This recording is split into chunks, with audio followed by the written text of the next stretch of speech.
Hi, if you clicked on this video, you are interested in connecting with your inner child. And the cards want to give you a message from your inner child today. And I'll name this video after that. And if you're here, welcome. I'm going to open myself up to that message. I have my own inner children. Maybe they get in here. We'll see. This is something I really feel called to do, and that is also very new. All of this is new, frankly. All of this, tarot reading, astrology, it's all very new. And we're currently watching Venus, the planet of love, but also of security and finance. So things that really matter to our inner child selves. Now, moving through Aquarius, and since Venus moves faster than these big planets, is conjuncting and squaring. Yesterday, conjunct Saturn. Tomorrow, square Uranus, the rebel planet.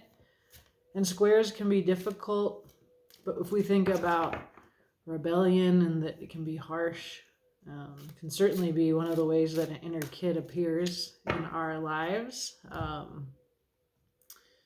And if we think about this planet of love and security, some astrologers have pointed out this could be a very lovely relationship, even sort of an easing of that rebellion and its harshness, perhaps. Well, let's see what the cards say. So I've been shuffling along here, and we get the card of resilience here. This woman carrying a burden on her back, this very alive vine. It makes me think of how when you cut back berry bushes, you can just throw that piece of berry bush on the ground and it'll grow roots. Very resilient. And this card is also about making mistakes and learning from them, which is something that we need to relearn how to do, because our inner children learn how to survive by never making a mistake. And that's actually just not possible. It's human to make mistakes, and it's a part of learning how to live, to make mistakes and learn. So on the underlying influence, we also get a new moon of beginnings. We have a new moon coming up on the 11th in Aquarius. It's supposed to be a very, very powerful moon because there's so many planets in Aquarius, and because it's kind of set the tone at 23 degrees in Aquarius for the next couple of years as we see major planets moving back and forth across that 23 degrees Aquarius. So we'll see if that is true, but it's definitely thought-provoking to consider this new moon coming up as a moment on the 11th of February of beginnings, of really at least using that as a focal point for envisioning the world that you want to live in, the life that you want to have, the kind of contribution that you want to make to the world. So we will see. All right, I'm going to shuffle here from the Good Tarot. Good Tarot and Klimt wanted to talk from your inner child here. That is funny. I go over to my decks and they're just like, me, me, me. And about 6 decks had something to say. So we'll see what I do today. Maybe I'll put out 3 readings. But here we go. So I'm going to use a 7-card spread. It can be kind of lengthy. If you just want to know like the ending, just fast forward to the end. I enjoy watching readers read the cards and the kind of understanding come in. So stick with me if you want to go through that. Okay, so the first card is, how are we seeing, or how are you seeing your inner child appearing in your life right now? Okay, wow. So we get a King of Water. So here's a very deep, big-hearted part of you who's really got a lot of feelings, but the King of Water doesn't talk about his feelings. So we might be having a feeling of being full of emotion and being incredibly secretive about it, right? So that's how you're seeing your inner child appearing right now. And if you're just learning it, sometimes it's hard to discern between me and this young self who's trying to get its needs met by acting in my life today. Um, so we'll keep talking about this inner child process as we go here. So we have the King of Water, which is also a card of Scorpio. And now we're going to pull a card for the past that you're conscious of and how this is related to this King of Water. So here you get a 5 of Fire. This is a card of passion, of willpower, and just kind of coming up in crazy chaos. It's a card of chaos. And this magical little fairy child sitting here, I think of her in her room, listening to what's happening outside of the room, the grown-ups partying or fighting, that kind of chaotic environment that many of us grow up in, that cause us to need to do some inner child work and to heal that kid and to just show up for her, you know? So now we get to show up for this beautiful red-haired kid. And I think of, it came in my head, the red-headed stepchild, someone I knew that was like a folksy saying for the kid that's like the stepchild and is therefore not as loved, and red-haired, not fitting in, and red hair also someone who's just not going to take it, because stereotypically we think of red hair and having a temper. So the red-headed stepchild. Let's see. Now this card is for the unknown here. So we have unknown to you in your past. This is what we're kind of a mystery for us to uncover. It's a 6 of Earth, this graceful deer, perhaps for you, a creature that you appear as, a creature that you knew as a kid was there with you, a sort of way of being in the world. That this, yeah, I get this feeling of like, this is how you felt, and this is what you're conscious of, but then there's also this deer-like quality. And this is a stag, a magnificent stag coming out of a golden woods with his antlers hung with pentacles. And I'd say well hung, just kidding. And that goes back to learning that a human is hanged and things are hung. And if you say a person is hung, then you're talking, watch your mouth. Kind of grammar was like a big, important part of how I coped as a kid by correcting people's grammar, like in 6th grade. So here we have a 6 of Earth. So I'm just very strongly connecting to this 11-year-old self here through this. And this tension between being really pissed off as a kid and acting like I'm fine. 6th grade. Yeah, I really felt that kid. And I name all of the ages. My 11-year-old I call Loose. Wow. So 6th grade. That's what I'm getting. And we're actually going to pull a card now for who this inner child is. Let's see what we can learn. Wow. So this kid is the Page of Air, this young person. There's the truth coming down. There's an openness to the truth. It looks quite ecstatic, but it also looks powerless and anguished in a way. But the Page of Air is young, and other decks, they're like a talkative, perhaps even an invasive person who watches.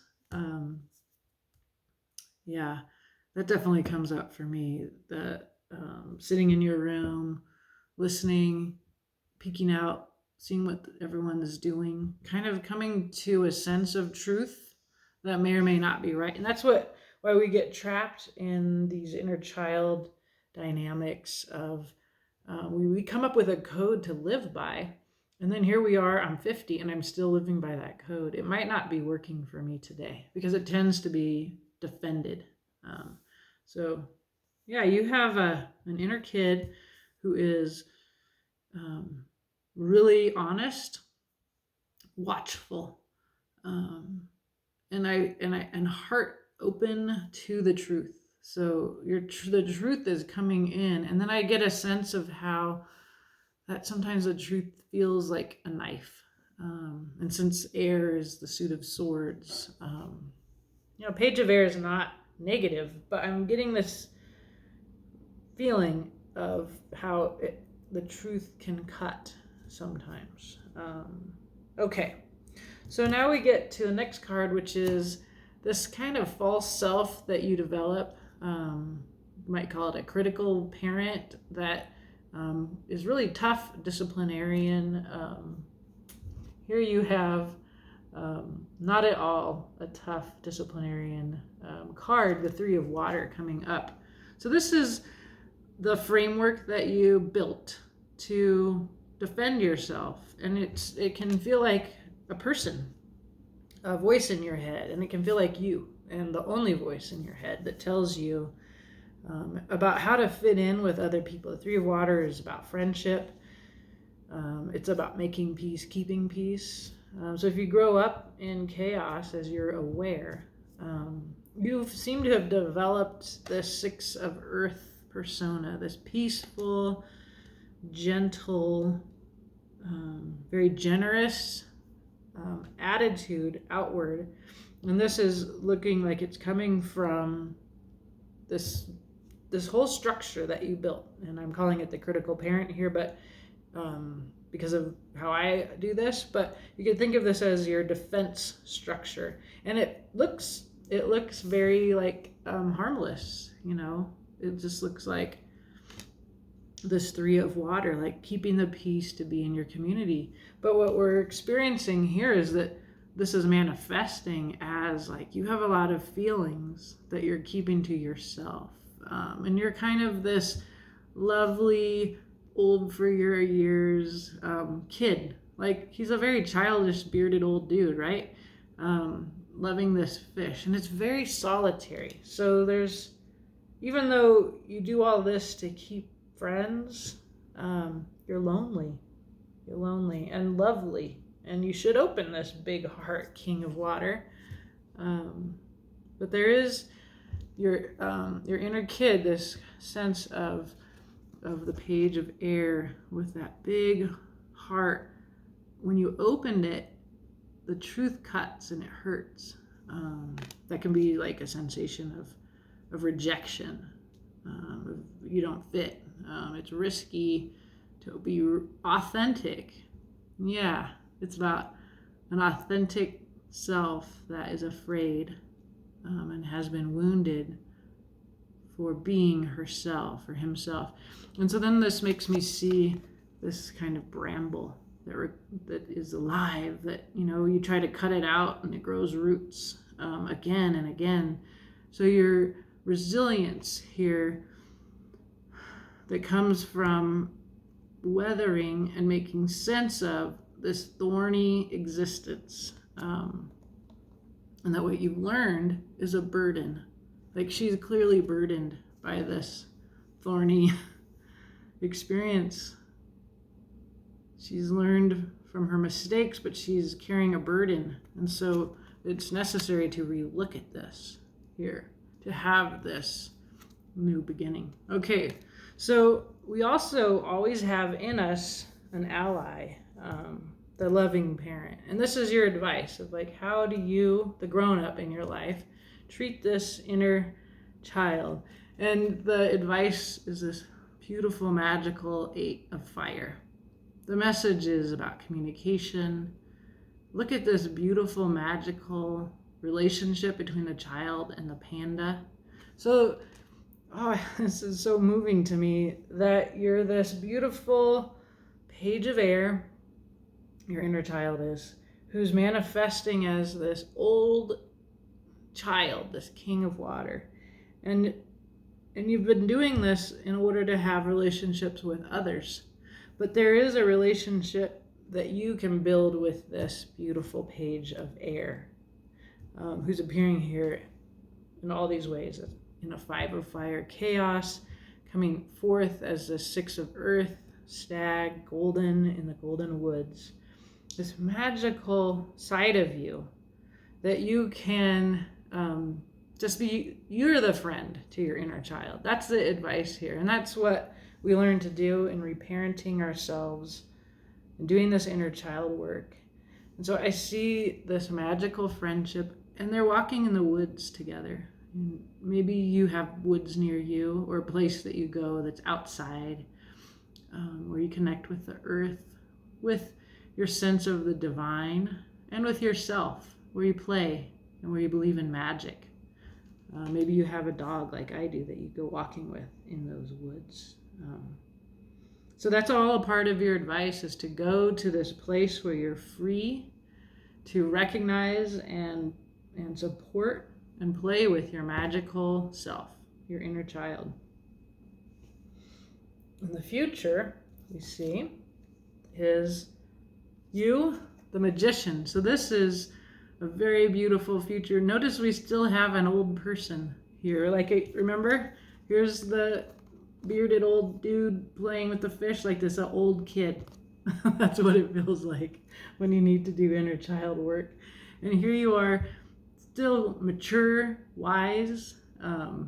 Boy, I really see like a Santa Claus self, like that magical fun. Like, this is a fun grown-up, right? And the other thing about the magician that's just so wonderful for the future that arrives out of this advice is that the magician has all the tools, has the pentacles, all the security in 3D that you need, the passion and the willpower of the wands, the love and heart of an emotional depth and openness of the cups, and the sword, the truth, right? Ability to use those tools in a way that makes the world that you want to live in here.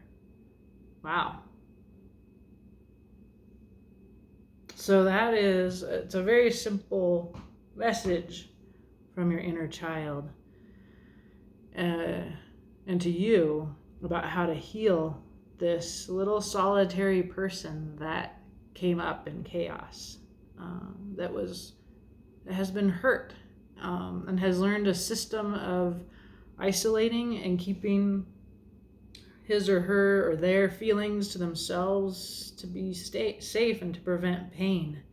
And that what you can do is be there for that part of yourself. You can be the grown-up in your life, the loving, magical relationship that is possible between you and your inner child self, to go spend time in your magical woods, and really to acquire the power here of the magician, the wisdom, the playfulness, and also the ability to magically shape the world and to get a hold of this new beginning, to walk out of that cold, snowy world and through that gate into spring.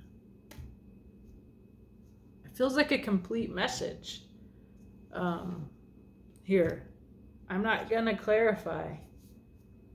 To me, this is plenty. It's plenty of advice for you today.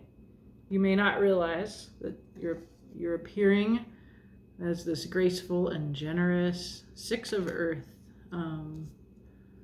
but you have a yearning for warmth, for light, for magic, and a safe place to be yourself. And that begins with you. And once you learn how to be with yourself, how to love yourself, how to support your magical side that is your beautiful inner child, then it's easier to make connections with other humans because you need less. You have everything that you need to go out into those friendships, instead of this old advice of, keep the peace, don't say what you feel, don't express your secret anger, sitting in here listening to these assholes fighting or partying or whatever it was. That feeling, that rage can still come on you. And to stuff that is unhealthy. And if we can see that there is this light lighting up the woods here, this magic, this power that is in you, that you can translate that rage by knowing it, by loving yourself through it and accepting that journey. My cat says it's time to feed her. Um, then you get to be the manifester of your dreams. It's a beautiful, beautiful message for you, my friend, whoever you may be. And I hope this helped you. All right. Thank you.